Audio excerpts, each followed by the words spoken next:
So, hopefully it was made clear yesterday when we spoke about the 4 levels of speech, that in order to bring to the audible level, and when we say that, bringing to the audible level, it doesn't mean that we restrain it only to that what is being carried by sound. In any case, we can then look into it from the perspective that everything is carried by sound anyway. There is this wonderful saying that form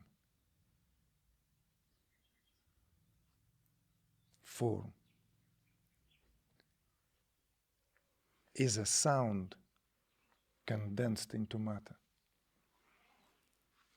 This, not sure whom this quote belongs to, but I have encountered that sometimes in mid-90s, circa 95, when I was interested in sacred geometry. There was this distinctive phase where, amidst, we could say, very otherwise demanding time for me as a still fairly young artist making a living in London,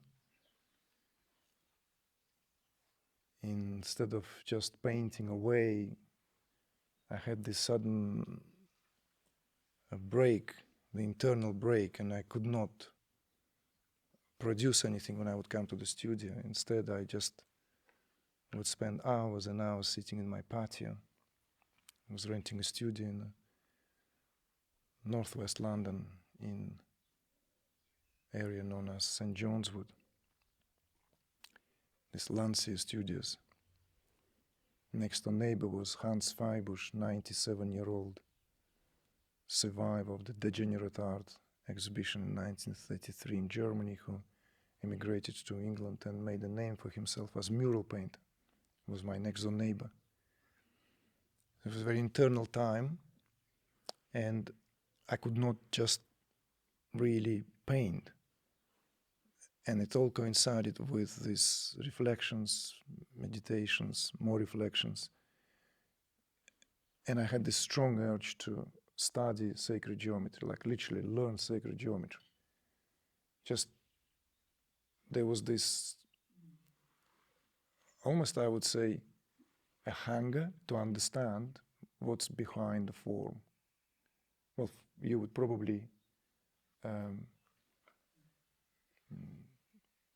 also see why, right? For someone who gives himself to the area of visual arts, sooner or later this question of form, what's behind the form, how everything is being formed, hence the sacred geometry. And sacred geometry, of course, it turned out to be an extraordinary, beautiful area to delve into. Starting from what the dot represents, right from what the dot, single dot, because it begins from there, a single dot. And of course, immediately analogies are given in so many cultures. A dot. Like if you study, if you are given to, let's say, crash course on Arabic language and its association with the revealed scripture, Quran, you know that saying, you know that the entire meaning and essence of the Quran is encapsulated in its first surah, known as Al-Fatiha.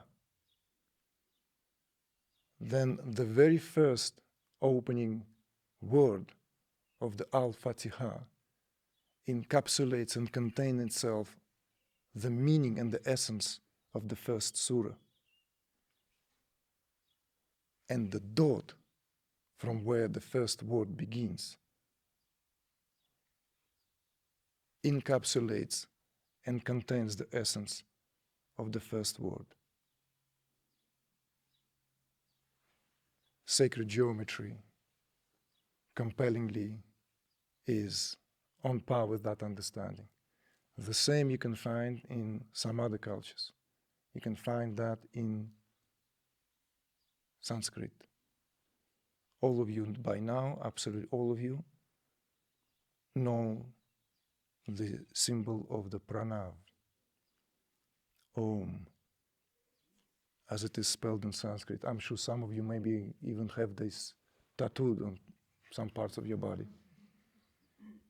wherever that might be. So, because it's part of the universal vocabulary now, yoga has been with us as that. Yeah, well, could I borrow it for a second? How handy, Kati. Thank you, darling. So, it's just that. So clear. So, as we also know, the entire Vedas are contained in that sound Om.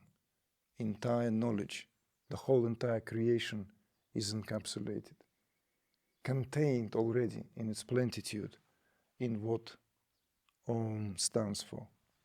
Om, as the Upanishads say, is Brahman. And if you have ever decoded the iconography of that, how Om is spelled, then all these movements here begin with the dot. You can see the dot there, right? And then the stroke as if half, or like there is a dot and a stroke. And then this as if three looking the other, as a three, or the E looking the other way, which stands for all the unfoldment of creation, all the 5 elements.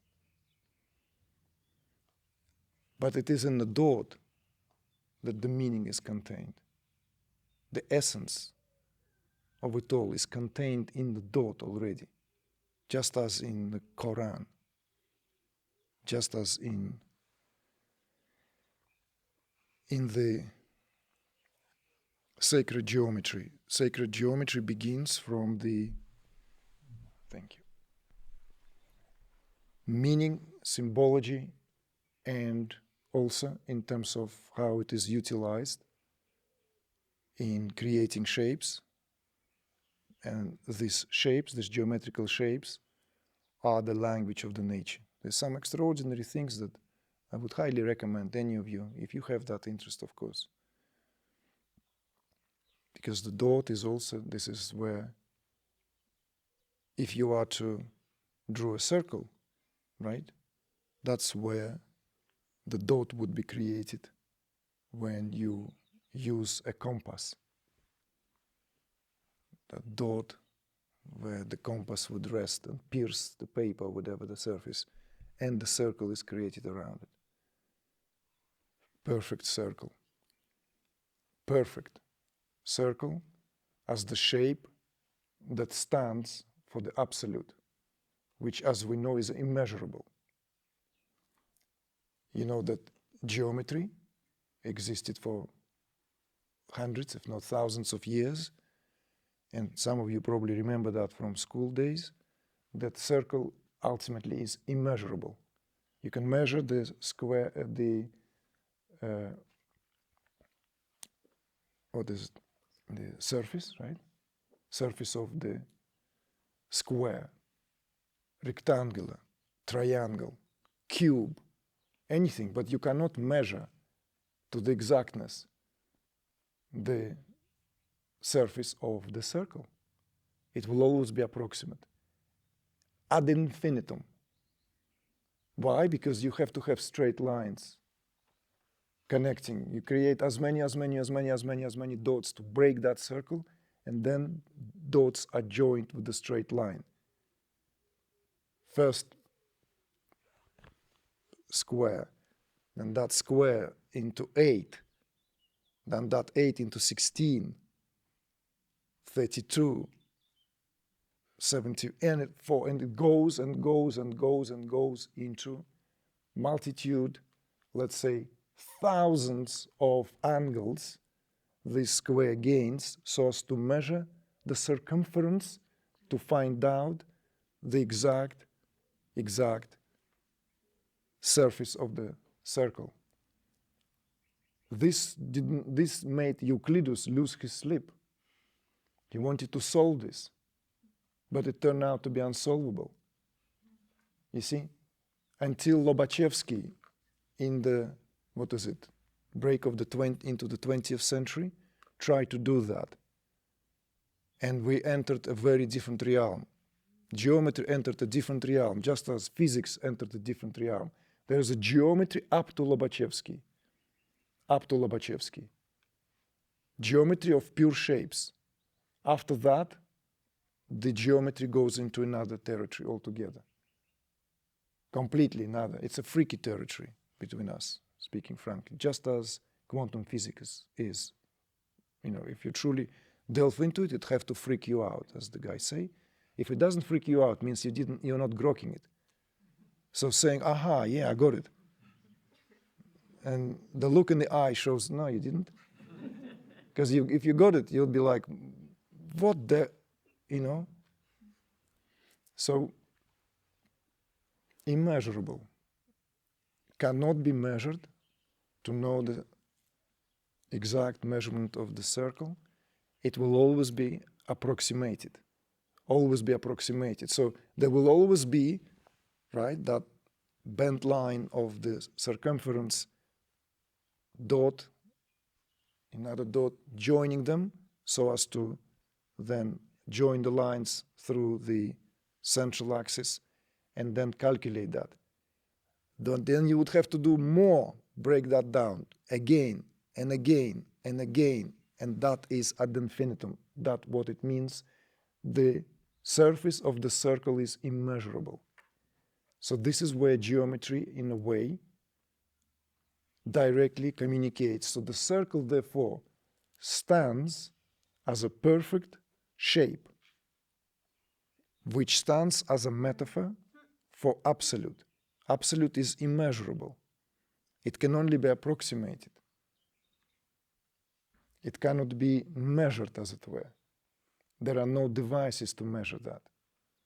There are no devices to measure awareness. And of course, from there are some beautiful areas that just like, as of in areas of interest is how, for example, everything proceeds from there. How out of two circles superimposed, where the radius runs through the center of each of its axis, creates this Vesica Pisces shape that I like to talk about. For many, many years, I keep going back to that, sacred to the Christians. Vesica Pisces is a shape of interlocking of two circles. It creates a shape similar to the fish. And out of that shape, similar to the fish, equilateral is derived. See? Equilateral comes out of that shape. Why? Because you got this fish-like shape, the superimposition of two circles. And then, adding additional lines and joining them creates two perfect equilaterals. Two perfect equilaterals are created. Maybe I should have had something to draw, but I just wasn't thinking of speaking about this. It's okay. Like, you understand what I mean, right? Later on, maybe we can do this drawing. Suddenly, we are entering the realm of the iconography of what later would be known as yantras in Tantra, the iconography of Kabbalah. And I'm sure this can be extended and found traces in other esoteric traditions. What we have here is this geometrical analogy to the creation. We have the singularity of the dot, the singularity of the dot. And out of that singularity of the dot, out of that, let's say, oneness, indivisible whole, comes that which is born within its own singularity as that creative tension in order for that singularity to what? To have the capacity to cognize itself, because without that it remains a singularity. So hence, out of one, or oneness, the two is born. This is the modality, the first pure tattvas, Shiva, Shakti. Shiva, Shakti. Shiva, Shakti. One and two, two in one. And out of that division of the primordial reality of oneness, the multiplicity is about to burst forth. But it needs some kind of agencies to do that. There needs to be something, because Shiva, Shakti are still, as it were, pure categories. Pure categories.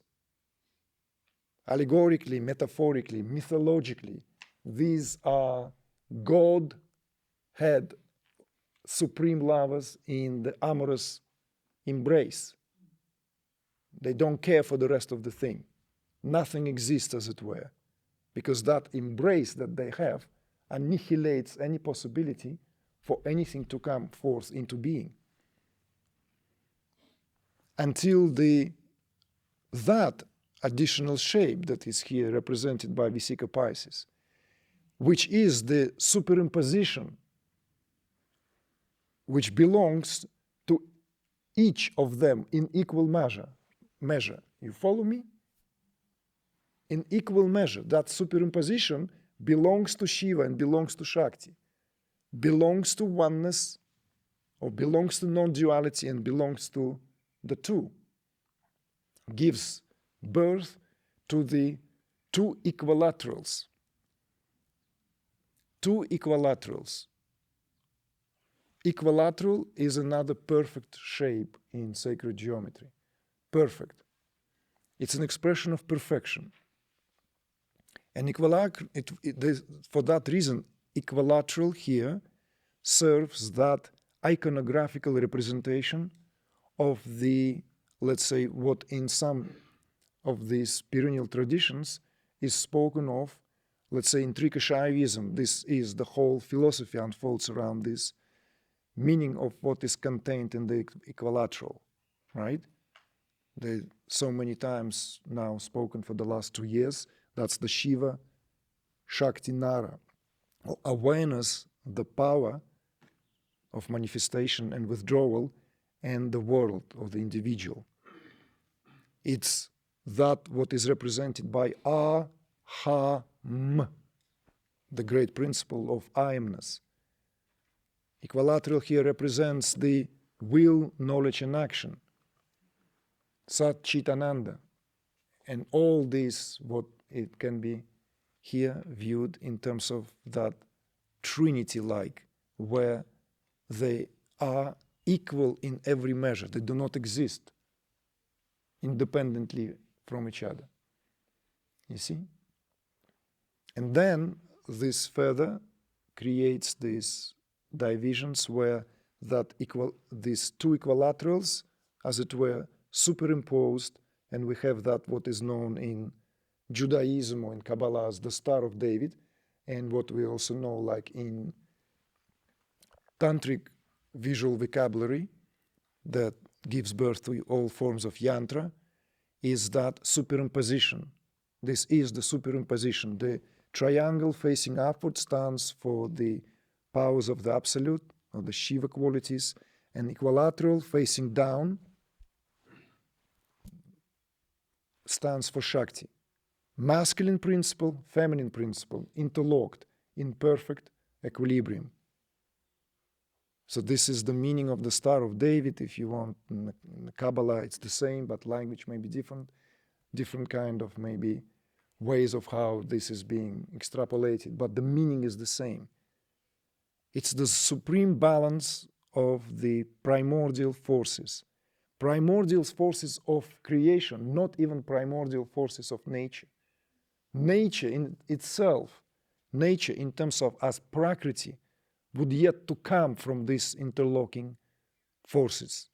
These are the forces of creation, not the forces of creation in the sense of how the language of nature. Nature is yet to come. There's no nature yet. These are still in the domain of pure categories. This is the beginning of the formation of the yantra. Just sharing this with you because this is at the formation of all forms as well. Everything. For example, this can be traced in the superstructure of all the minerals, right? With, as you remember, some of you, tetrahedron is considered to be that what contains all the laws of nature, absolutely all the laws of mathematics, all the laws of geometry in itself. They belong to the Pythagorean, right, constants, or the Plato's constant, but belong to the Pythagorean curriculum of studies. Plato's constants. Plato's constants, Plato has the qualities, the psychological. Remember that in the Yoga of Integrity, those of you who took that course, we talked about it. We talked about it. The fundamental qualities of what comprises us as beings, and then what is considered to be a human condition. So the line is drawn, as it were, to juxtapose, let's say, at the top, what is considered to be human condition. All that what is so much emphasized in modern day psychology for the last, well, over 100 years, but going even further back into history. And at the bottom, all the foundational archetypal qualities. Reversal took place in our culture, where the human condition is considered to be the really what we are made of, our makeup. Whereas, in fact, as Plato argued, the inherent goodness, inherent qualities of consciousness, compassion, love, altruism, empathy, and so forth, are the constants of what really makes us human. And what makes the human condition is the deviation from that norm. In a way, it's the error that entered the system, to speak that language. So the human condition, as opposed to how it is viewed now, that like, okay, I constantly fail this and this, this and that, you know, I'm imperfect, I'm this, and I'm miserable, don't worry, darling, that's, you know, you're human. That's what it means to be human. You know, that whole ideas of humanism. It's a replacement of these categories, replacement of these values. So at the psychological level, that's what Plato was suggesting. And you can find that true to many perennial traditions, that the foundational ground of who we are is perfection itself. The foundational ground of who we are in terms of our inborn qualities are not what we have accepted in terms of the current state of affairs, where the collective consensus gravitated towards until it is crystallized, morphed itself into what we now comprehend ourselves as a culture, as earthlings, as beings. We mess things up constantly on a grand scale. Well, that's human condition. Artificial intelligence will sort us out. Like, piggyback on what we spoke yesterday, right? Touched up on yesterday. Have you heard that news? No? Well, let me break it for you. Don't worry, darling. You don't have the capacity to sort yourself out. AI coming will sort us out. We've created AI and they're going to sort us out.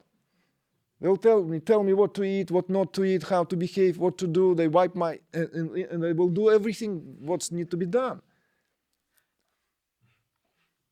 So, like, just wash your hands, do wash your hands anyway. Like, and analogy in sacred geometry is there are the constants. So the tetrahedron is considered to be the shape of where the God, as it were, crystallized in its perfect form everything that there is and everything that there could come into existence. It's like this, a compact everything. Like, let's just imagine, like Shiva, God, Yahweh, what have you, just really went partying, like went into like really raving, kind of like took few thousand years, or maybe epochs, totally whacked himself out of wits, and for like all his memory of creation and how everything is created, sustained, dissolved is wiped out.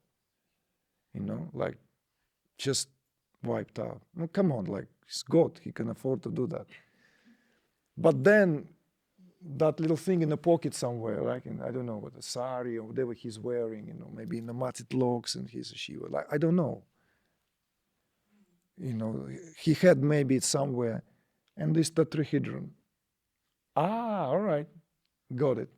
All right, that's good that I created that. So kind of like encapsulated, compact formula of everything in that.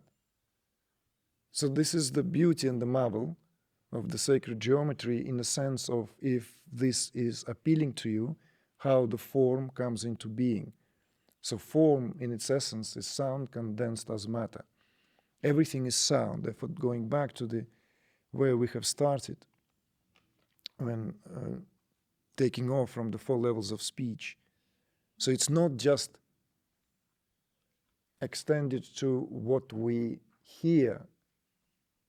So when we speak of that gross level of speech, that fourth, the Vaikari, it's not just what we hear. It's the entire surface of perceptual capacity where we see everything. It's the screen of our awareness, screen upon which everything is projected, if this kind of like a Vedantic metaphor. This is obviously is intact for all the 5 elements, and as they are expressed through 5 cognitive powers, where senses find their outlets, and at the extreme external end, the experience takes place. This is all here can be spoken in terms of sound, frequencies, vibrations.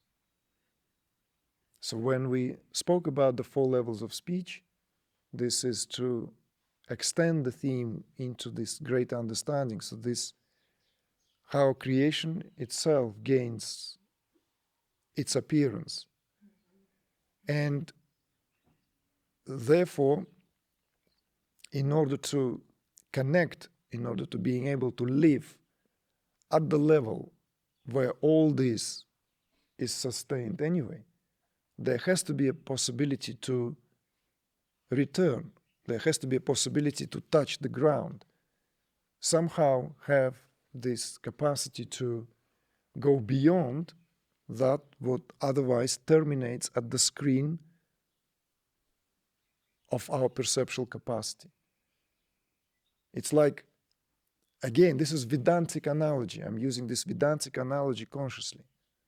Everything we touch, smell, everything we see, hear, is, as it were, at the end, at the very way of how the manifested world is being perceived by us, and that's what gives us sense of environment, me in the body, other bodies, being somewhere. This whole, what Vedantists often speak of as Maya, that what is another definition of Maya is that which measures. And maybe you've heard other definitions when emphasis is made. Maya is an illusion, which is very, very, I would say, placid, not very accurate interpretation of the term Maya. Or more interesting interpretation is not what it seems. Maya is not what it seems. But there is this deeper dimension to the term Maya, is that how everything is measured. So that's what Maya is, how everything is measured. And our senses here is the measure of how consciousness here projects itself outward, out of its own plenitude. And that, therefore, this is spoken in these terms, that everything that is perceived, not to be trusted. Everything that is perceived is a perplexed reality, where the reality itself conceals itself. Then, of course, there are different variables and different ways of how this is then interpreted in different traditional, or from different points of view, depending on what tradition this is and how it then speaks or tries to articulate the ultimate truth through various conclusive statements. The principles ones here, always given that kind of overview, that, let's say, that would be in line with the Vedantist understanding, or the understanding prevalent among the Vedantists, and that which is prevalent among the Shaivites, which is all rooted in Tantric understanding. The Vedantist point of view is that this is indeed an illusory nature, because the world never came into existence. It appears as if it exists. But instead, the only reality is the reality of the Absolute. The Sanskrit term for that used is Brahman. So only Brahman exists. The world as manifestation is seen as something which simply manifests in Brahman, but really has no substance beneath it. So therefore it can be spoken of, can be comprehended as being non-existent. And we have spoken about it repeatedly, that this serves perfectly the culture of renunciation, because if you understand that, then it doesn't make it too hard to renounce the world, because your understanding is steeped with crystal clear clarity, hopefully, that if you forgo this world, you're not forgoing anything.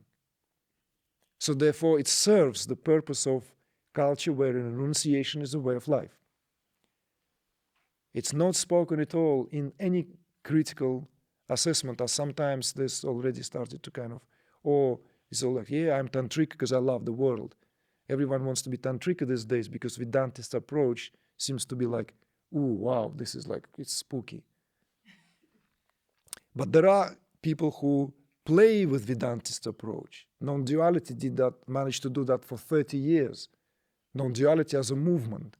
The satsang movement had a great flirtation with the understanding of the Vedantists, still to this day.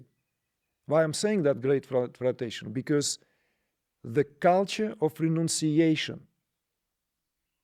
required the philosophy which will perfectly adhere. They are inseparable, you see? When you delved into that yourself, you will understand why, you will see why, culturally speaking. Because that culture also had a great promise. There is an unspoken rules that govern that culture. They are a shared responsibilities, set of responsibilities. Sadhus in India are not considered to be outcasts. No, this is a wrong perspective. Sadhu in India is a highly venerated part of society. Many people, maybe a newly emerged middle class, many of whom have gone through British-based system of education, have a healthy contempt. That kind of like, I don't, it's like whatever. Oh yeah, come on. Kumbh Mela, millions of people get together naked. I want to sit in an air-conditioned office and I have family, business to take care of. Nothing wrong with that. But it will be an inglorious misunderstanding to think that sadhus in India somehow an outcast. Somehow they are within the caste system. They have their perfect place culturally. So if the sadhu comes into the village and start hitting his katamba ball or his ball, like copper ball, and shout everywhere like, Brahman is hungry, he will be served food. Villagers will have to serve him food. Likewise, if a child, son, even if the only son, expresses desire to renounce the world and become a sadhu, he better think twice, because it's a great loss to his family, and his own mother, culturally, are vowed not to accept him back into household. The rules of society are very strict. You go into sadhu, you go into sadhu. This is not like, I'm going to be a monk because I'm fed up with the world, I'm going to the monastery. Then I lived in the monastery, then like sexual desire rose, I started playing with boys, I was kicked out of the monastery because the principal was not into boys, was more into kind of something else, maybe into goats, I don't know, like that. There are many different interesting things happen, with all due respect. And then I go back to the world, I go and mess up kids who are not supposed to be choir singers. So what I mean is by that, not to take a mickey. It's tragic, but it's not up to me to kind of like to go into that. It's been done. Netflix, HBO, come on. Watch the Pope series with Jude Law perfectly playing the Pope, who smokes and swears, who is American. And then John Malkovich, because when the guy goes into coma, they're going to save Vatican now, because the guy's just going to destroy it, because he's a freaking saint. And you can't be Pope and saint. Not a good combination. So don't let me get distracted, because it's very easy to get distracted. In all this getting distracted, there is a red thread, and it is for you to see this red thread, like me. See, like that selvage denim, that idea that you have to know that this is in fact handmade. The culture of renunciation is inseparable from the philosophy that backs it up, that makes it legitimate. That's why I said that in the West, non-duality really had an affair, flirted with this lofty system. Because I yet to meet a Westerner who really decided to renounce it all. Bypass it all, yes. I gladly bypass all my responsibilities, all my obligations, and I have scriptures, Ramana Maharshi's teachings here, everything, GGGs, like the many, those who come and get the lineage from there, tells me that's what my responsibility. I'm not taught to do anything else here. That's not renunciation. Whilst going and, I don't know, claiming money from the government and like signing on a dole or living off someone else or this or that. And this is not healthy state of affairs. So what we have understood early on, before venturing to speak out loud, that can this system culturally appropriated, because we still live in time of the colonial imperialism when it comes to the intellectual property. All the, let's say, imperialism collapsed as a system, and the colonies were returned back to the domain of the countries they rightly belonged to all along. But the intellectual property, the indoctrination is still going on in a variety of ways. That's not for us to unravel. What for us is to understand here is that transporting system which is uniquely fit one particular culture into the social economical structure where it has no support whatsoever is a bluff that sooner or later will begin to show its limitations. So this was a conscious decision, not because I somehow belittled or somehow saw flaws in Vedanta. No, it's an extraordinary, beautiful system of thought. It's a perfect philosophy. Just read Brahma Sutras. Just read Viveka Chudamani. Just read the Vashishta Yoga. Of course, all the more known ones, because that's where non-duality propped its messages up, the Ashtavakra Gita,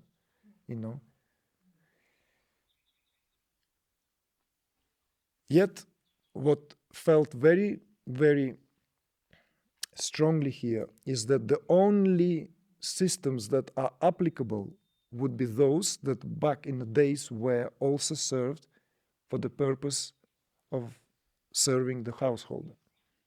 So the choosing Kashmir Shaivism, aka Trika Shaivism, as an umbrella of this teaching was a conscious decision, not only because of its main tenets were deeply shared here, and a lot of the, let's say,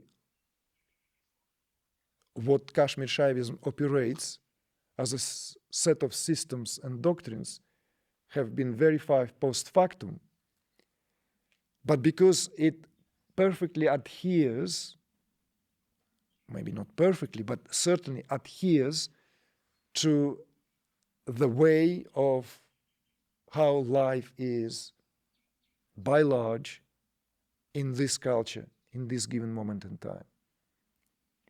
Because the principal difference in understanding in relationship to Maya or the world, because these are two interchangeable terms, is that the world and Maya are viewed differently in Shaiva teachings. The world is seen as the body of awareness. The world is seen as the body of Shiva. It's not an appearance. You see the difference? Vedantists operate with the system of understanding that the world, it's an appearance in Shiva. A temporarily appearance, something that simply appears but has no reality of its own. Whereas Tantrikas deal with the understanding that the world is a reality of Godhead. As Godhead, in fact, it's his body. So we live, as it were, in the body of God, as the body of God. This is the crucial message of the Shaivites, which makes it into a different philosophy, even if the end goal is the same. even if the end goal is absolutely seen in equal light. The way and the approach differs here.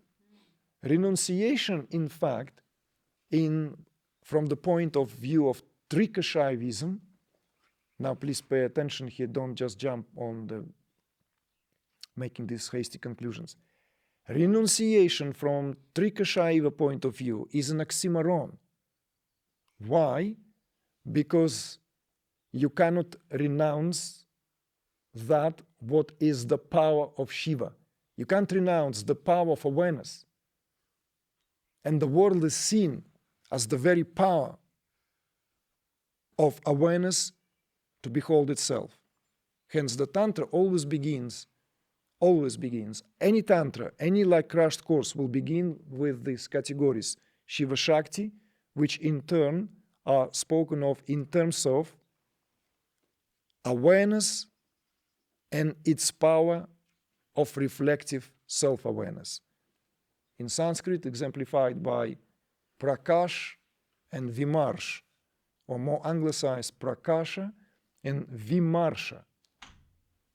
Prakasha literally is quality of Shiva. Prakasha means light, luminosity, luminous, Prakash, luminosity. And Vimarsha is the quality of Shakti. It's the quality of reflective awareness. In other words, it's the power of Shiva to behold his own magnificence or his own light. How can you behold your own light unless the light is somehow can be reflected back onto you? So this creative tension of that undivisible plentitude is because of that enormous desire to behold its own magnificence. So this is now, again, very easy to misunderstand. This is not what I'm saying. What I'm going to say is not what I'm saying. Every time someone takes selfie, no one takes selfie. Every time we call someone a narcissist, every time we call someone you are so in love with yourself, every time, if you want to know the artist, every artist never paints anything other than self-portrait. Even if he paints oranges or pine trees, artists always paint self-portraits. These are the primordial forces here at work. So next time you want to take a selfie, don't feel guilty that you join the millions army of those, like flooded the ether with this, like Instagram, TikTok, and that's it. Just do it artfully. Give me a break, do it artfully, okay? Delete, let's say, take 25 shots if you have time. Delete 20, leave 5, share with everyone only 1. Deal? Okay. Carry on. So this is, as I said, I never said it.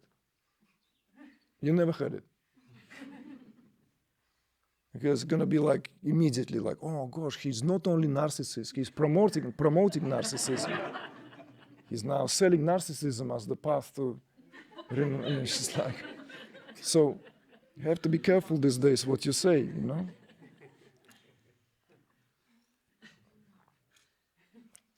So this is why the Shaivites' approach, understanding, and philosophy felt as fitting to our day and age. Fitting because of the requirements.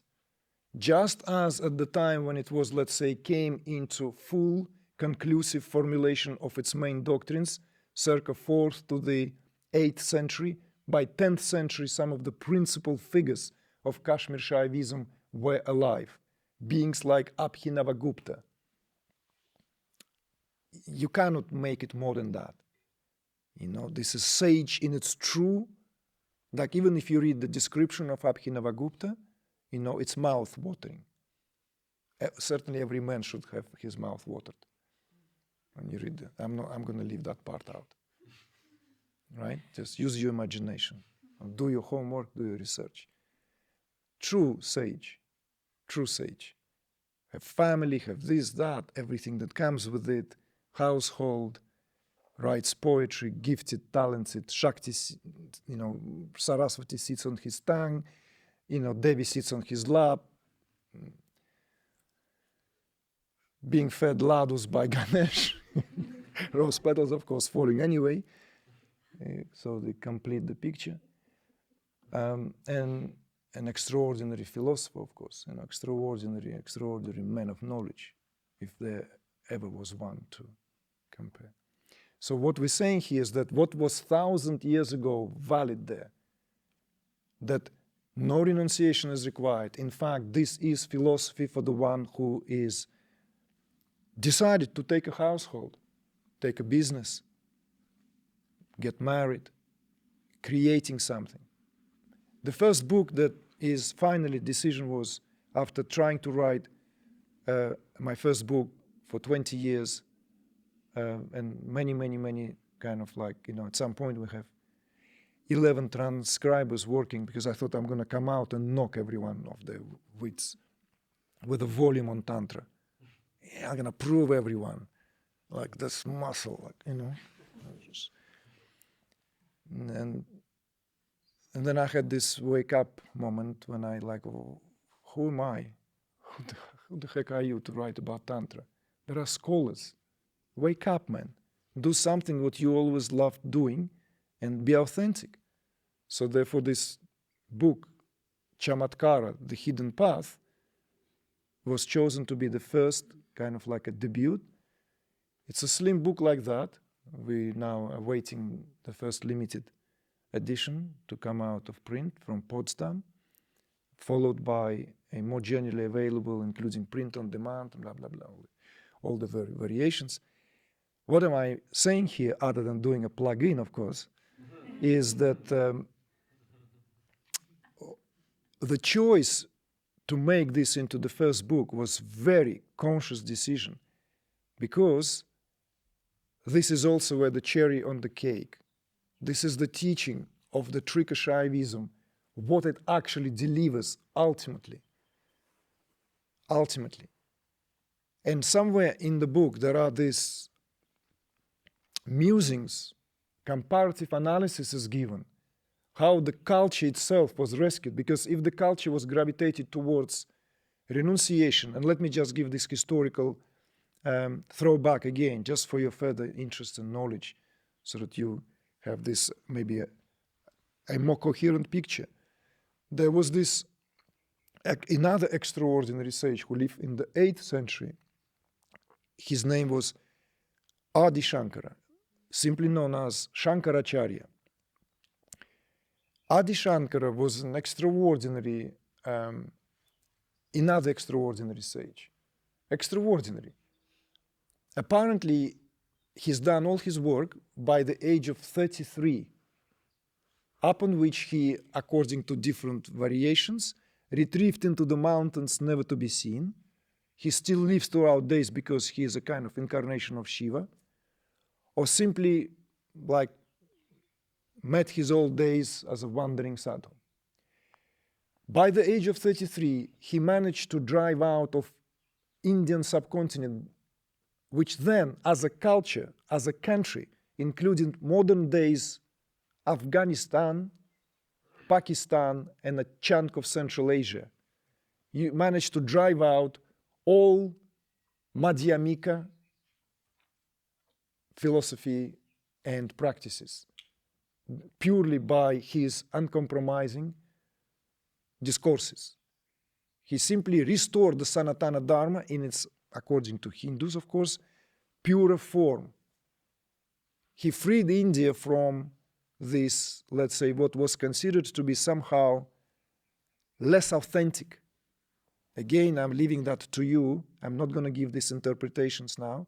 I'm just giving you simply the level of his achievement, what he managed to do in terms of his intellectual brilliance, but also physical prose. He established 4 principal maths at 4 different corners of India, up in north, down in the south, and in respective east and west parts of India, so as to maintain the teachings.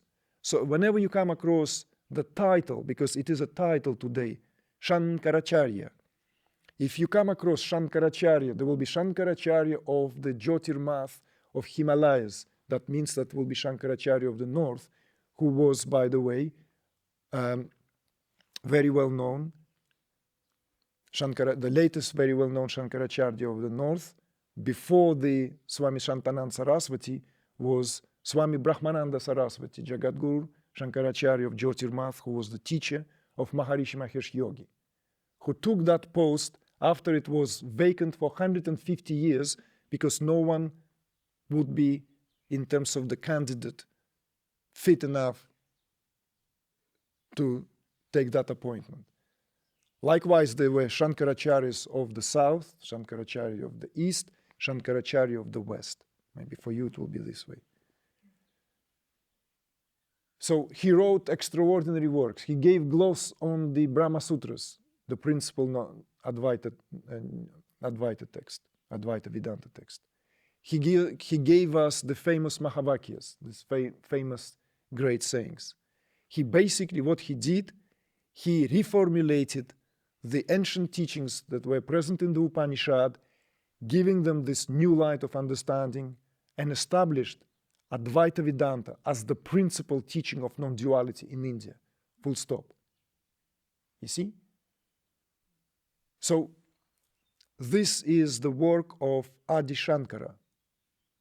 And everything that we know today, like I often used to say back in the days when all this kind of back and forth at various levels, that if you read Adi Shankara, you don't need to read anything by Ramana Maharshi. Ramana Maharshi's teaching it's basically, we could say, a more modern now, antique, right? Early in the middle of the 20th century. Modern iterations of the perennial teachings re-established by 8th century sage Adi Shankara. So the Adi Shankaras, from Adi Shankara's point of view, and this is what's in the book, creativity is seen as causal. So this knocked out the platform beneath any creative enterprise. Creativity has been seen basically as a psychological vasana. So when you have the propensity, like basically according to this understanding, Mozart's Requiem is just like some kind of, I need to choose my words careful here. A processing of some unconscious psychic material.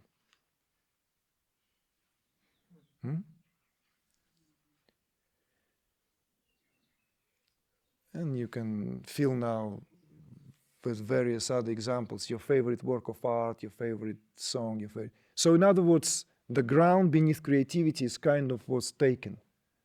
See? So if you had creative inclinations, if you happen to be somehow have any interest in spirituality, there's very little ground you can stand on.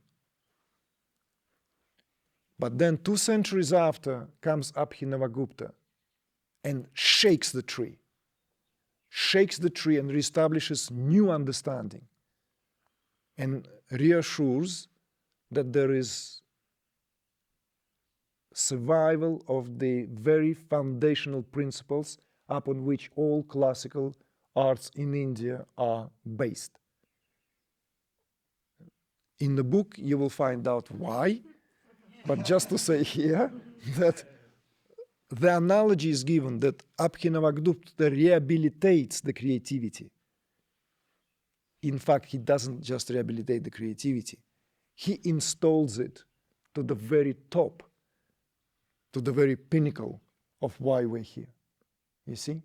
He not just rescues the otherwise, that what would have been considered as, if you are spiritually inclined and you have any propensity to create in any way, as a psychological kind of recycling, some kind of a burping out of vasanas. He makes it into a raison d'etre of why we're alive. So of course this for me was like, I mean, bring it on, man. I mean, you know, you can understand why I embraced that, like, give me more. This was really, really the beginning of a love affair, a true love affair with philosophy. What I think philosophy really is all about. It's a love affair. So this is in a nutshell. Again, just like gives us this, again, that it is for you to trace that thread that runs through, which holds it all together. So when it comes to the philosophy, it has to adhere to the requirements of time. Academically, we can study anything. Academically, we can express interest in anything. People go and study ancient Greek, Latin. These are dead languages used in highly specialized professions today. No? People don't speak these languages. They are known as languages of the libraries. They are dead. But people go and study them. Maybe because they want to go and work, in archaeological excavations and to know firsthand what is said here, right? So, like what's written there, totally understandable. But when it comes to spiritual practice, when it comes to spiritual platform upon which we want to really place all our aspirations, above all else including the aspiration for that loftiest goal, exemplified by reclaiming our essence, it has to adhere to the requirement of time and culture. Otherwise, we are on very shaky grounds. And we also know that that is now becoming, not anymore gradually, it's becoming a major problem because there is a growing army of, now let me generalize, because this is a general term, a blanket term, Westerners who are given to the teachings of Neo-Advaita, where they basically no longer know shit from Shinola, excuse my French or whatever that is, how everything works in this life and what they ought to do. Because they are being thrown on the periphery and they cannot find their way, no reason, no purpose, and there are no structure, no social system that will take care of them. Guess what? These people are being now identified in India, and the backlash is growing. Because India was the last, let's say, a place where the kind of like remnants of the hippies can hang out. You can't do that in Goa, by the way, anymore. Goa is too expensive. The rave scene pushed hippies out. Remember, well, never mind. I never went to the rave scene there. I went into very established 5-star resorts like Hyatt. I'm a family man, and that's what feels appropriate. Okay, and in fact, did the proper research as far as possible from the rave scene. So I want to hear the waves, not the raves. So, no, you can't go to India and cheap it around anymore. It's becoming difficult. So there's like, India is full of this really matted looking, kind of like tired looking, these sadhus from the West. Not all of them became swamis by now. Those who became swamis and gathered some little following here and there, they're okay, providing that they're doing some work. Others are just bumming it around. And the government is now just like, what do you think? This is India? You can run around without passport? What sadhu? Give me a break, sadhu. Come with me, sir. No, I've been told this is now becoming more and more problematic in India. Because there are literally, virtually, tens of thousands of people who came to India in search of enlightenment, stayed there, never wanted to come back to face responsibilities, to smell the coffee. They thought like, well, milking the cows and in Vrindavan, I'm a kind of like pass by, not a gopi, but at least a like a what's another definition of male gopi?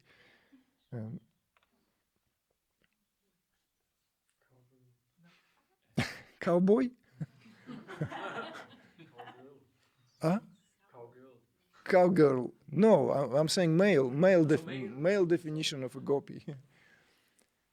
So these are, of course, we're laughing, but these are repercussions. All these are repercussions of the time and age, of cross-pollination of ideas, cultures, philosophies, how it is incorporated, how it is understood. So what we find important is on every occasion to bring this reminder so the clarity prevails. What kind of system will you apply which will serve you? Serve you at home, in your private life, with partners, with any setting. And if the system somehow installs the values that are perennial, Advaita Vedanta teaches perennial wisdom. But how can that culturally be truly taught in the context of where we find ourselves? That's another question. There are not enough ashrams and very difficult to get accepted into ashram. In ashrams, people pay money to be, or you go on staff and work like you work in the ashram. You know, you work a lot if you want to have free meal and room and board. Whatever the room and board, you'd have to really work your out, you know, to really justify the cost. It's not like I'm in India now. No, come, you want to be in the ashram? Okay, fill in the form. Oh my God, like you fill in the form, right? What are you doing? Where are you coming from? What is it? You know, this and that. Provide some justifications, documentations. This is no longer 60s, where every Westerner was seen as an opportunity for donations and like, you know. No. Middle class in India is the strongest in the world. It's already stronger than the one in the United States, for sure. Certainly the one that in the UK. It's the strongest growing middle class in the world. That's the, by the way, main reason behind the popularity of today's teacher known as Sadhguru. He's followed by Indians in his own native country. That's what is the phenomenon. No other teachers, renowned teachers who came from India, had following in India.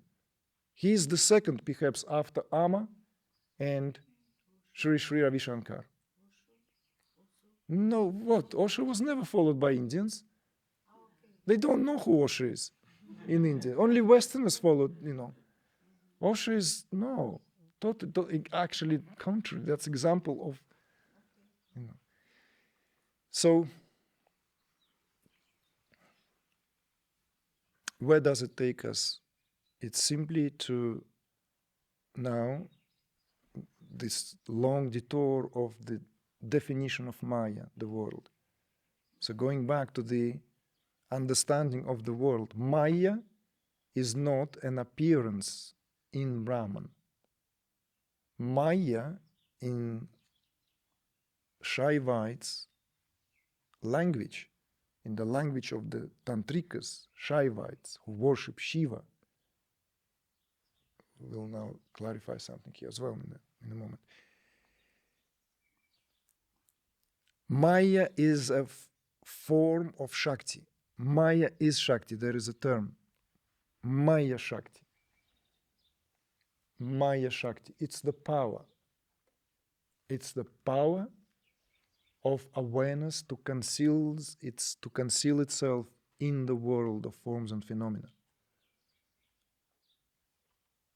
This is a noble and novel understanding to reflect on.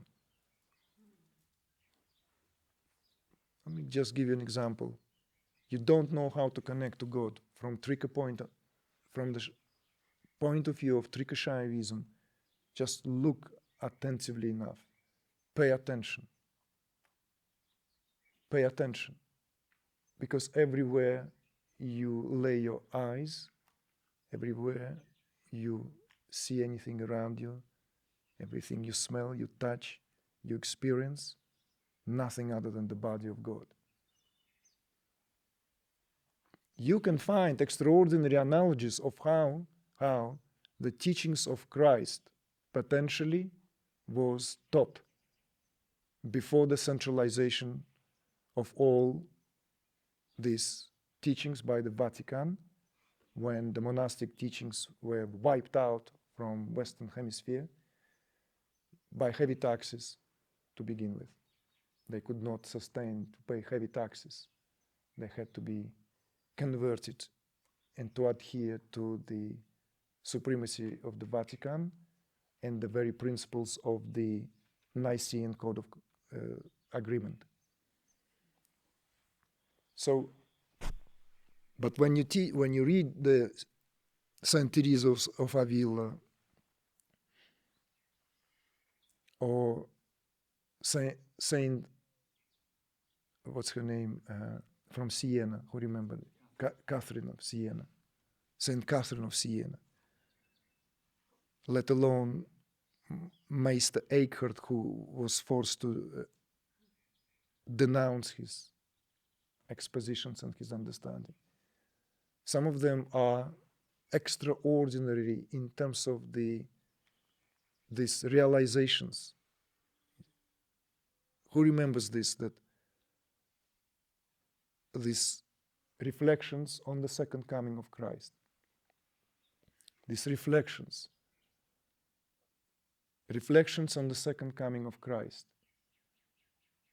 The second coming of Christ is, the Christ is now in the air we breathe, in that whatever we touch, whatever we see,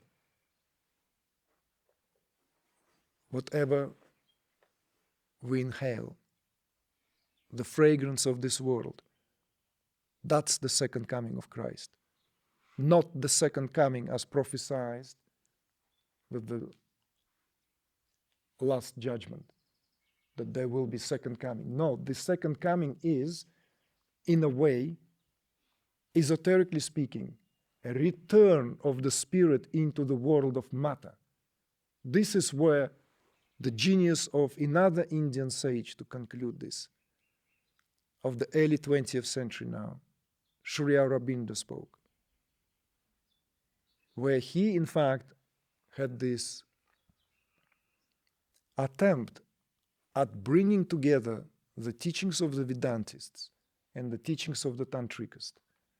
If you read his letters on yoga, the problem of rebirth, the fabulous work on the law of karma, or any of his work, you would encounter this thought that runs across his teaching, where he speaks about this descent of grace and ascent of power. He utilizes the language of the Vedantists and the language of the Tantrikas. And interestingly enough, there are also, to me, and I was very pleased to find agreements, allusions with this understanding among Indian scholars, somewhat this Christ teachings undertones, that the divinization of matter that Sri Aurobindo talked a lot about, that we live in a world where the matter gradually, progressively became desacralized, even desacralized with the help of big religions, desacralized. And so that return of the spirit into the world, that's the second coming. So this, I think this belongs to Teresa of Avila, where she was speaking about this, that the Christ now is in the air you breathe, in whatever your hand touches. It's in a sense of touch, in a sense of smell. You see, this, all this is very, very tantric way of speaking about things.